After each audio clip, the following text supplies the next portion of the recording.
Hey guys, welcome to Sketchcast, episode 8. I'm Crypticink, and today we're going to talk about process. The other day, I got a question from Shy Freezy on Instagram asking, I have a question about how you got comfortable with digitally drawing from traditional drawing. Like, what did you do?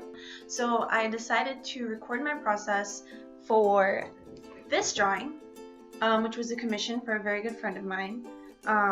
And I'm going to explain how I go from this traditional inking through sketching and everything to the digital painting that you'll see at the end of the video. I get a lot of questions about how to go from a traditional sketch to a digital painting, so I hope this video will help clear up some of those questions as well as give insight onto my digital painting process and my thought process. So without further ado, here is the recorded video of me painting and stuff. Here we go. So what I've done is photograph my ink drawing and upload it here into Photoshop, and I adjusted the image so that it was completely black and white without the sketch lines, and I did that by going into image adjustments. First I desaturated it, which I can do with the desaturate button, Shift Control U. And then I go into levels, which you can also find by pressing Control L. But I just go into image adjustments and levels for whatever reason. And I just adjust the levels so that the blacks are blacker, as black as I want them to be, and just make the contrast really high. And then because I wanted to paint in Paint Tool Sci, I actually uploaded the image, or pasted the image into a new file in Paint Tool Sci, and I create a new layer underneath it. I set the top layer to multiply, and then I begin painting my base colors underneath, which, because the background's white, it just shows up. But the black stays there, and basically I can continue to paint.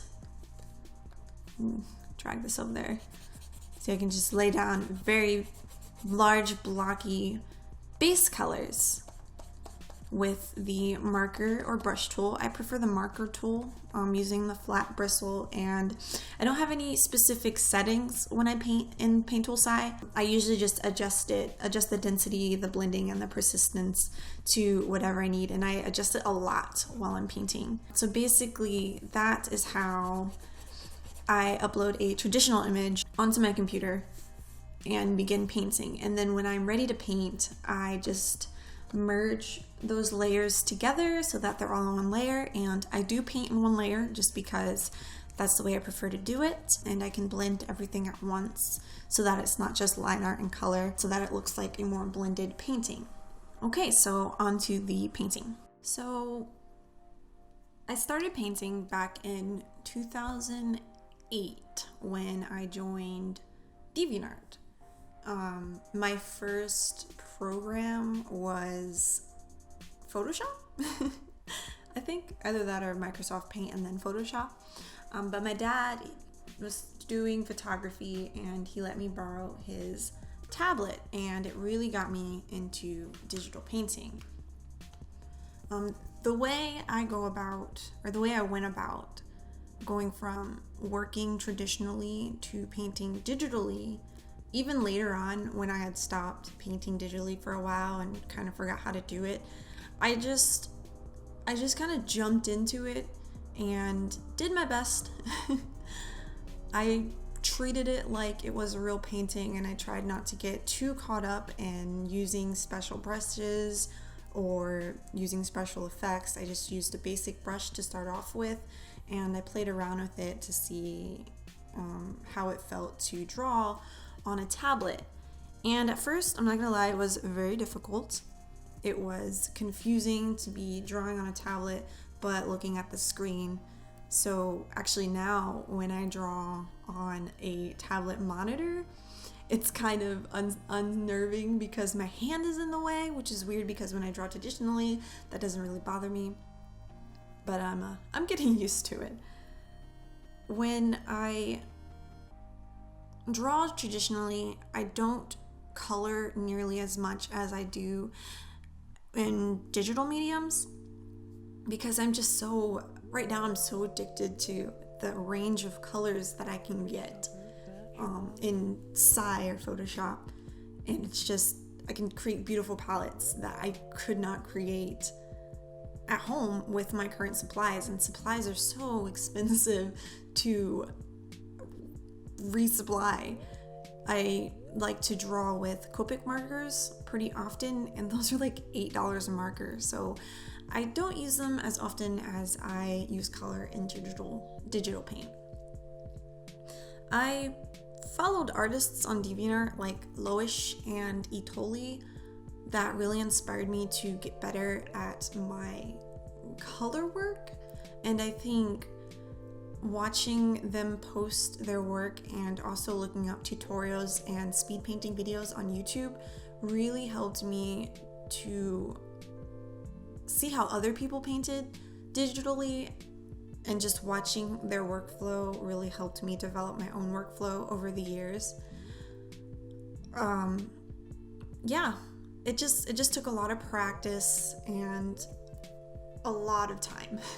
I was not a very good painter when I started out in 2008. You should go to my DeviantArt, it's crypticink.deviantart.com, and just look at my oldest works. They are not good, and you can see the vast difference. And that just came from painting every day and just loving it and practicing even when I hated my work. I kept doing it. One thing, it's kind of weird, but one thing that really got me into painting was during my days on Neopets.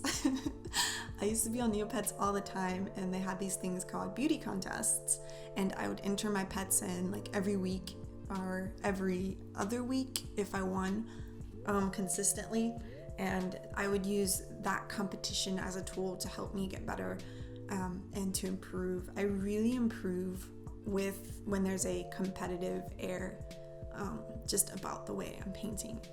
Not so much anymore, but it's still pretty fun. So Neopets really encouraged me to paint a lot better and to continue improving just because of those beauty contests that they had for pets.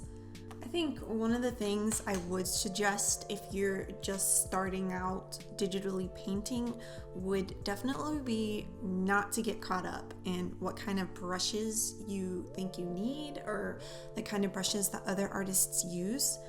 I've actually, when I was still in high school, did spend a little bit of time downloading brush packs and trying to make custom brushes. And when I asked other artists that I looked up to what kind of brushes they use, their answer most often was that they just use the basic brushes that are already in Photoshop. And it was important for me to realize that it's not the kind of brushes that you download, but how you use them, because the brushes are just a tool, and even a basic brush can make a really nice painting.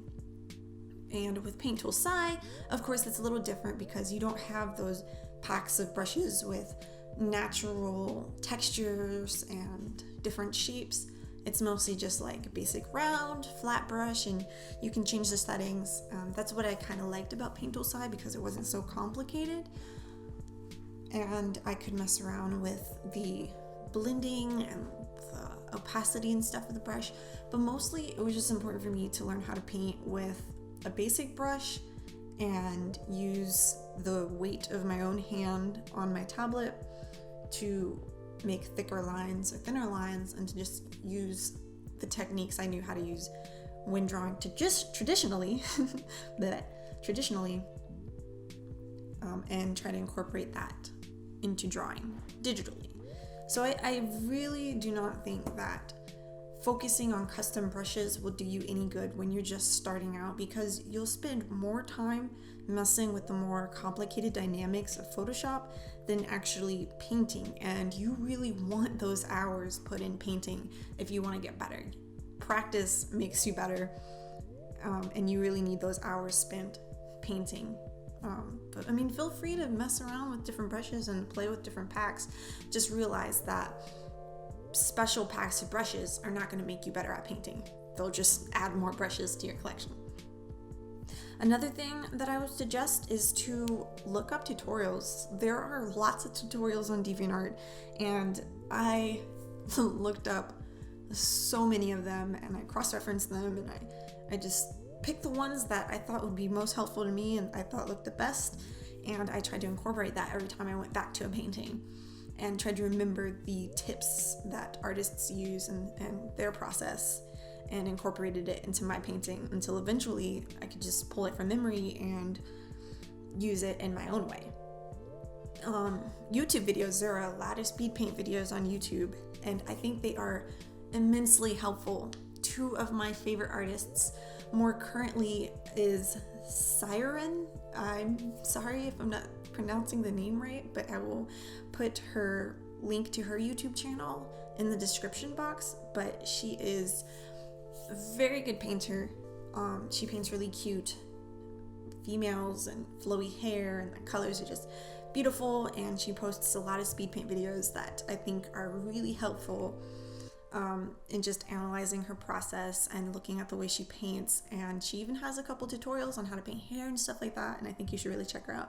And of course there's Cryp, who is still posting really cool tutorial videos and thought process videos, and I like his channel because he is very analytical and he goes really deep into the more analytical side of his painting process, and it's just a different way of looking at things. And there are a lot of artists here on YouTube that I think are very great, and I love their painting videos, and I really would suggest looking those up and checking them out if you haven't already.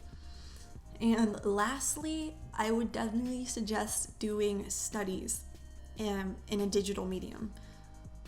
A lot of people, I'm gonna paint and this is gonna be a finished project. Yeah, that's great, but you can also use your digital medium to study and to do like studies you would do traditionally in school, like light studies or still life and stuff like that. We actually have a couple Zombie Studio members that post their studies online, and I think it's really great to see that kind of foundational stuff on a daily basis. And I think it's very important to remember that you can go back to the foundations and study those basic things in Photoshop as well. And not only will it help you strengthen your foundational techniques, but it will also help you figure out how to paint in your software or on your tablet more efficiently and without trying to think about specific compositions, lighting all at once. So I think that's really important. Those are the kinds of things that I did when I was starting out, was just to do traditional stuff and digital stuff and just commingle everything that I learned with both. And I don't really treat it as two different ways of making art. I just kind of, if I want to study traditionally, then I will break out my sketchbook and do that. But if I learn something while I'm sketching, I'll definitely try to incorporate it into Photoshop. And I actually found out that when I'm painting digitally on my computer, there are techniques that I learn while I'm painting that I can incorporate in my oil paintings as far as blending goes, and colors and lighting and things like that. And it's really great. So yeah, those are my tips to kind of keep in mind if you're starting out drawing digitally, or if you want to get better. I'm by no means an expert and I'm still learning, but I thought I'd just add my 2 cents and answer that great question that I got on Instagram. If you have any more questions, definitely don't be afraid to speak to me. Send me an email on cryptic.ink@gmail.com or a message on Instagram or DeviantArt. Everything's pretty much just Crypticink, but I'll definitely have the links in the description below. And yeah, message me. And Zombie Studio, as always, is definitely open. We are over 160 members strong right now, and I think that's fantastic. We're definitely going to look into doing more Google Hangouts weekly and critiques and stuff like that, and trying to get more involved with the group. And you can definitely join us on Skype or Facebook. Just send me an invite on Skype or request to join the group on Facebook. Those links will also be down below. I don't know why I can't speak right now, but yeah. Thanks for watching this video. I hope you enjoyed it. Sorry that some parts are kind of wonky. My computer actually crashed a couple times while recording this. I guess it just couldn't handle it. But I did my best. I hope you like it. Check out the rest of my art at artofcrypticink.com. And yeah, thanks for watching. I'll see you next time. Bye.